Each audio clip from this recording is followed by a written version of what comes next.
ఎప్పుడైతే Chhaava movie release అయిందో India వైడ్గా ఒకటే టాపిక్, సంభాజీ మహారాజ్ కథ ఇంత పవర్ఫుల్లా, అసలు సంభాజీ మహారాజ్ అనే వ్యక్తి ఒక అతను ఉన్నాడా అనేది ప్రపంచానికి తెలిసింది. సో ఆ సినిమా చూసారా మీరు? మీకు ఎలా అనిపించింది ఫస్ట్ ఆఫ్ ఆల్? అన్న సినిమా అయితే నేను హిందీ వర్షన్ కొద్దిగా ఆడాడ చూశాను.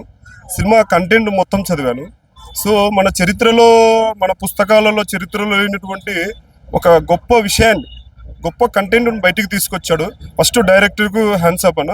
సో కమింగ్ టు దానికి నేను ఒకటే చెప్తాను, ఛత్రపతి శివాజీ కొడుకు అయినటువంటి సంభాజీ సో హిందూ మతం తప్ప నాకు ఇంకోటి లేదు, నా రక్తంలోనే హిందూ మతం ఉంది, నేను ఎందుకు చేంజ్ అవుతాను, నేను ఎందుకు మార్పు అవుతాను.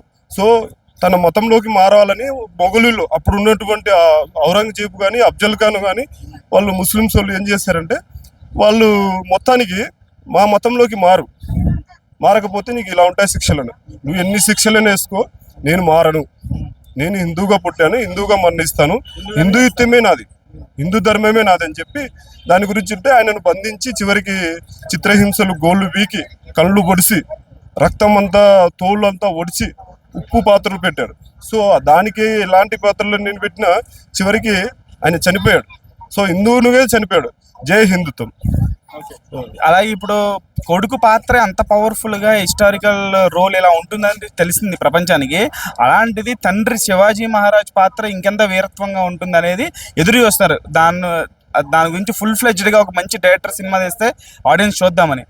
తెలుగులో ప్రజెంట్ ఉన్న స్టార్ హీరోస్లో ఛత్రపతి శివాజీ మహారాజ్ లుక్స్ పరంగా, అలాగే ఆయన పాత్రని పోర్ట్రీ చేసే హీరో ఎవరు, దమ్మున్న హీరో ఎవరు ఉన్నారు అనుకుంటారు? రామ్ చరణ్, జూనియర్ ఎన్టీఆర్, అల్లు అర్జున్, ప్రభాస్, ఎవరు అనుకుంటున్నారు? పర్ఫెక్ట్ యాప్ట్ ఆ లుక్కి అట్లా.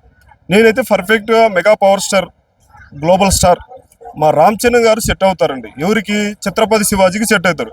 ఆల్రెడీ లుక్ ఒకసారి గమనిస్తే రంగస్థలం అనే సినిమాలో అతని గెటప్ సేమ్ మన ఛత్రపతి శివాజీ మాదిరే ఉంటుంది. సో అలా ఉంటుంది కాబట్టి శివాజీకి మాత్రం మన రామ్ చరణ్ గారు సెట్ అవుతారు. సంభాజీకి అయితే నేను ఒక ఆప్షన్ చెప్తాను. ఇప్పుడు మన అకిరానందన్ ఓకే అయితే హైట్ ఉన్నాడు కాబట్టి వద్దు, ఓకే పోనీ తీసుకుందాం, మన జూనియర్ ఎన్టీఆర్ తీసుకుందాం, లేదా ప్రభాస్ అంటే హైట్ కూడా ఉన్నాడు. సో మిగతా వాళ్ళను సంభాజీకి ఎవరు తీసుకున్నా ఛత్రపతికి మాత్రం రామ్ చరణ్ సెట్ అవుతాడు, ఇందులో నో డౌట్ అండి.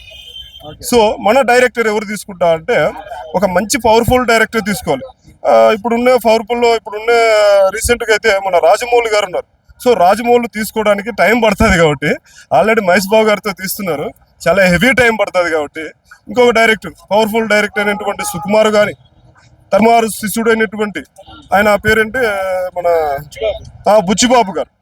సో ఆయన కానీ ఆల్రెడీ బుచ్చిబాబుతో మన రామ్ చరణ్ గారు అది తీస్తున్నారు. సో అలాంటి డైరెక్టర్లు ఎవరైనా కానీ, ఒక మంచి హిస్టారికల్ మూవీ తీసినటువంటి సురేందర్ రెడ్డి గారు సైరా నరసింహారెడ్డి తీశారు. సో సైరా నరసింహారెడ్డి హిస్టారికల్ తీసిన వాళ్ళు దాన్ని గమనించలేకపోయారు చాలా జనం. సో ఇప్పుడు వచ్చిన సంభాజీ సినిమాను, చావా సినిమాను ఎంకరేజ్ చేస్తున్నారే. అప్పుడు మా మెగాస్టార్ చిరంజీవి ఆల్రెడీ సైరా నరసింహారెడ్డి తీశారు, ఒక చరిత్ర, ఒక హిస్టారికల్ చరిత్ర. సో అలాంటి కొందరు నెగిటివ్ చేశారు, బట్ సినిమా అయితే యావరేజ్గా ఆడింది. సో దానిలో ఏం డౌట్ లేదు. సో అలాంటి హిస్టారికల్ సినిమాను సక్సెస్ చేయాలి, అలాంటి హిస్టారికల్ సినిమాను చూడాలని మనస్ఫూర్తిగా కోరుకుంటున్నాను. Thank you.